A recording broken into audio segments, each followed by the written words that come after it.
বিতৰ্কিত শিৱ হাৰলালকালৈ কিহৰ দৰত লোক নিৰ্মাণ বিভাগৰ উজনিৰ ৰাইজৰ দুৰ্গতিৰ আঁৰত ঠিকাদাৰ শিৱ হাৰলালকা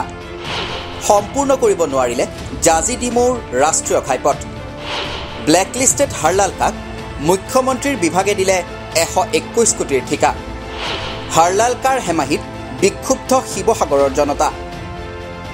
ঠিকাদাৰ শিৱ হাৰলালকাৰ কৰ্মকাণ্ডই অতিষ্ঠ কৰি তুলিছে সমগ্ৰ উজনি অসমৰ ৰাইজক জাজিৰ পৰা ডিমৌলৈ ৰাষ্ট্ৰীয় ঘাইপথৰ দুৰাৱস্থাই জনতাক জলাকলা কৰাৰ পাছত এইবাৰ জিয়াটো ভুগিছে শিৱসাগৰৰ ৰাইজে যাৰ বাবে আতাসুৰ নেতৃত্বত ক্ষুব্ধ জনতা ওলাল ৰাজপথলৈ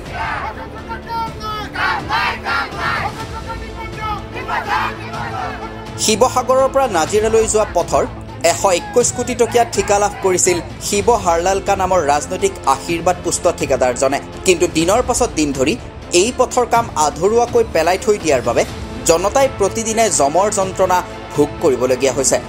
যাৰ বাবে বিক্ষুব্ধ জনতা আজি ওলাই আহিল ৰাজপথলৈ এই প্ৰতিবাদী কাৰ্যসূচীত ৰাজপথত আবদ্ধ হৈ পৰিল বিৰোধী দলপতি দেৱব্ৰত শইকীয়া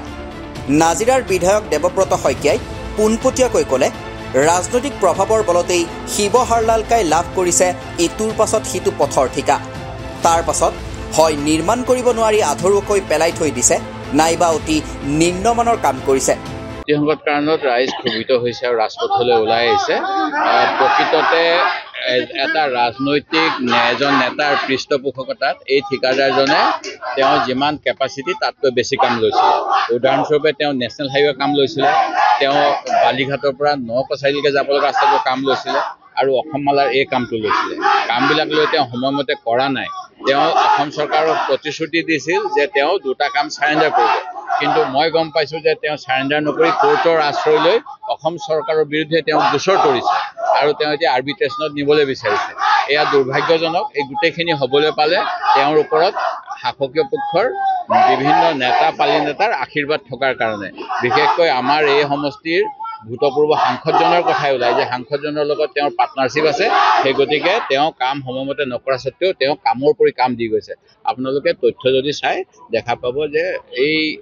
হাৰলালকা বোলা মানুহজন খুব বেছি দিন পুৰণা ঠিকাদাৰ নহয় কিন্তু তেওঁ চৰকাৰী আশীৰ্বাদত বহুত বেছি কাম ল'লে যিখিনি তেওঁ এতিয়া ৰূপায়ণ কৰিব নোৱাৰি ৰাইজক জিয়াটো ভোগাইছে আৰু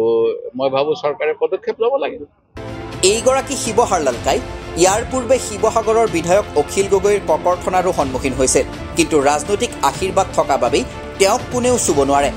কাৰণ শিৱ হাৰলালকাই একেদৰে জাজিৰ পৰা ডিমৌলৈ 4 লেনযুক্ত ৰাষ্ট্ৰীয় ঘাইপথ নিৰ্মাণৰ ঠিকাও লাভ কৰিছিল